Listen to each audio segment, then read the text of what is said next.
ओए सर, पागल हो गए हो क्या? मैथ्स में एबीसीडी कहाँ से आया? नहीं, मैं केस कर दूंगा आप पे। मेरा वकील किधर है? आयु बेटे, चुपचाप अपनी जगह पे बैठ जाओ, तुम्हारा कोई वकील नहीं है। अच्छा, 2 मिनट रुको, अभी बुलाता हूँ। कर दिया मैंने मैसेज, आ रहा है। तुम नहीं,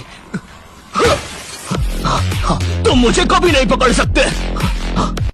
अरे लेकिन मैंने तो मजाक किया था, ये तो सच में ही भाग गए। सर भी फूट गया होगा रे खिड़की से। मैथ्स पर मुझे बचपन से ही भरोसा नहीं था। एक बार 5th क्लास में मैंने 9 का टेबल रटा था, 9 घंटे लगा के। अगले दिन स्कूल गया तो एक एबला बच्चा आके मुझे 9 का टेबल लिखने की ट्रिक बता रहा है। भाई 9 का टेबल कौन याद करता है यार? तू ऐसे लिख सकता है, 9 8 7 6 5 4 3 2 1 1 2 3 4 5 6 7 8 9। माँ कसम बता रहा हूँ, उस टाइम वो बच्चा बस मुझे 9 का टेबल लिखने की ट्रिक बता रहा था, लेकिन न जाने क्यों उस टाइम वो मुझे मेरे 9 घंटे की मेहनत पे मूतता हुआ नजर आ रहा था। अरे 9 का टेबल कौन याद करता है? इससे तो 9 घंटे में 400 पे शकला का मुंह देख लेता है।